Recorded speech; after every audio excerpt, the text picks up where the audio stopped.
time when they see anybody sleeping, that person will be in trouble. There would be times that I'd be falling asleep like this, and he would say, stand up. And you literally have to stand up, and then at times I would fall asleep while standing. Somebody was so tired, he slept, opened his mouth. TB Joshua led 4 boys. They pee inside his mouth. Fasting and lack of sleep took place before disciples' deliverances, psychologically destroying us to the point that I will do whatever you say. You become almost like a zombie. I didn't know I was joining a cult. I thought I was joining a church. He was building the church itself. In these constructions were going on fast. It's like his dream. Something that can beat the Gothic temples in Europe. Everybody worked to build this massive structure.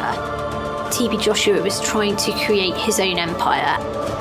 Behind the scenes, you've got a workforce with no pay. We were a machine around him. He wouldn't have been able to do it without all the disciples. We lay flat on the floor. My skirt was lifted up and I was just naked. He hit me with that horse whip. He will actually lie down on the floor. He will use it.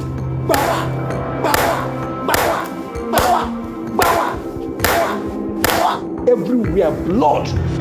He beat you without mercy. You started having massive events for people that had got disabilities, wheelchair-bound people. He'd give them rice, he'd give them food. There was like this massive show of generosity. His shield was his message. This mass outworking of charity to cover who he really was. I stared myself in the mirror lots of the times, and maybe I do look like him, maybe. For as long as I can remember, I have been raised as TB Joshua's daughter. Ajoke grew inside the synagogue, like an outcast. We're talking about years and years of abuse, consistent abuse, abuse that wasn't ending. He hated her, and he punished her for being born. Her existence was probably the biggest threat to his reputation. We went into his room and I stood there and he said, off your clothes. So I removed my clothes and then he just pointed. So I lied down and then he raped me. He broke my virginity. When he come back from the service, he kept forcing himself on me. He assured me God was not upset. The more I made him happy, God will be happy with me.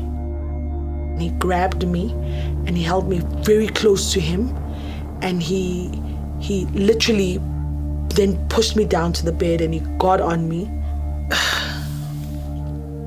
I was still so shocked.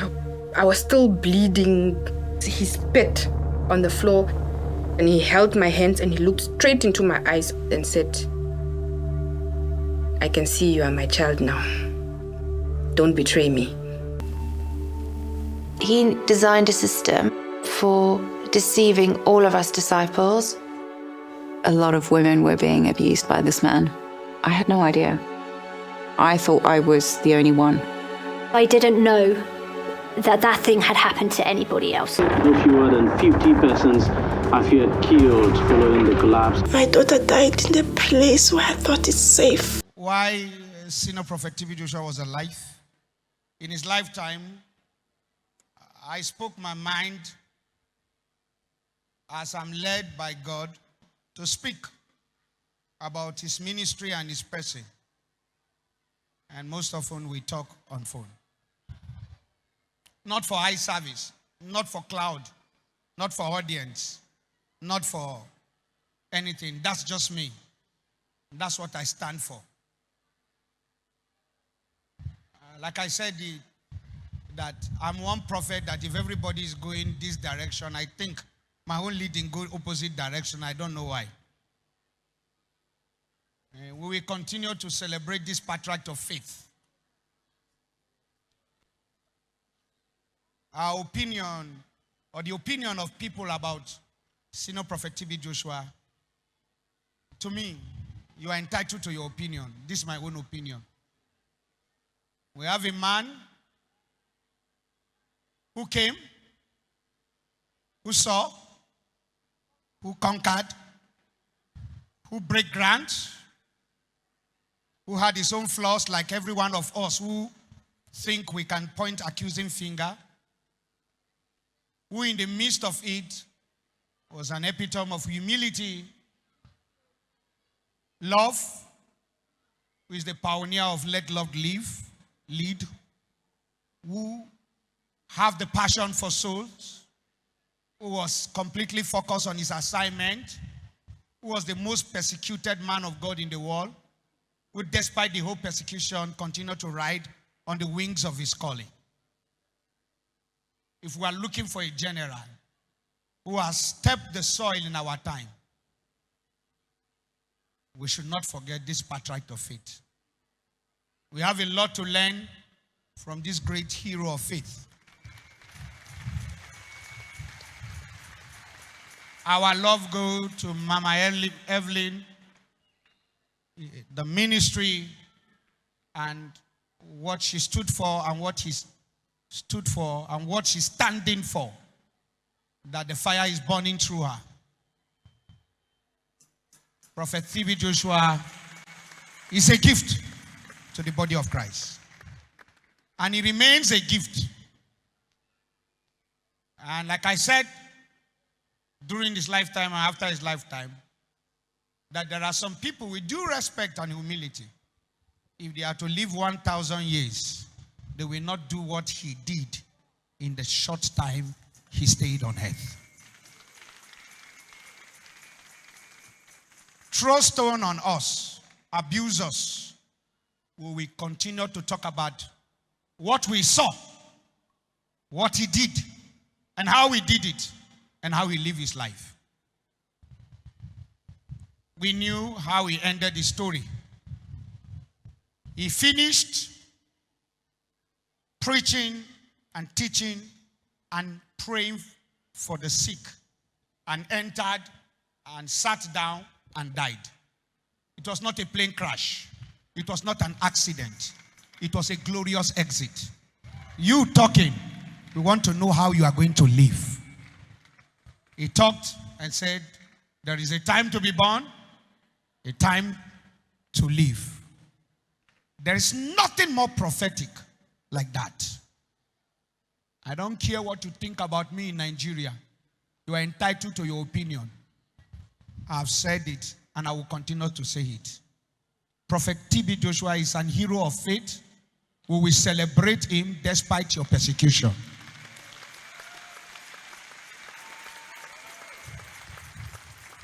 Funny enough, when he was alive, people say, hey, Prophet Iginla is trying to say that because he's looking for credibility. What credibility? He's gone, I'm still talking. That's me. And I'm talking because I know what you are doing to me. I wear the shoe. And I understand now.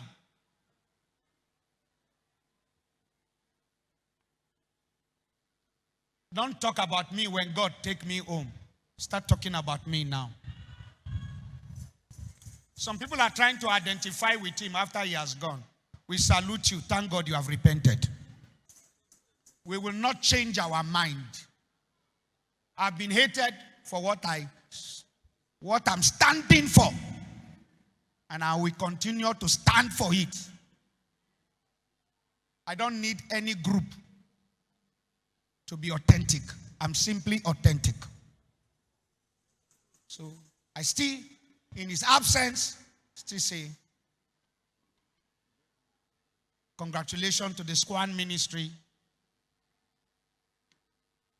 We are glad to see men like these who have passed through the soil. You know, when I hear great people talk about patriarchs of faith and what they have done and the miracles they have performed, I go to the internet, I search them, and I don't see them. I think if you can search about Prophet TB Joshua, you have so many things to see. With due respect to all patriarchs of faith, I respect them. We don't share testimony we have not seen. We have seen mighty wonders done through this man. That's all. Don't tell me how he got born again, who he got born again. How? I want to ask you, how did you got born again? I got born again under this ministry. So you want me to believe how you got born again, and you don't want to believe how I get born again. My friend, shut up. You have mouth to narrate how you got born again. Somebody is narrating his own. You now say your own is authentic. In Leo, Angel Michael, Angel Gabrielia. So you have right to say your own. When I say my own is fake. Your own is right. In which book that supported your own? Please, let me not shake the bottle. I'm paying tribute. And shake the table, I mean. So with due respect, let's continue to celebrate this ministry. See, the reason why I talk like this, you might not be in Squan. You might not know how heavy this shoe is to the woman of God that I put her leg into it. We will continue to celebrate his absence. I don't care what you think. Like I've said, if you talk about his flaws, I have my own flaws. And you that is talking, you have your own. Let's celebrate our patriarch of faith and know that they are blessings.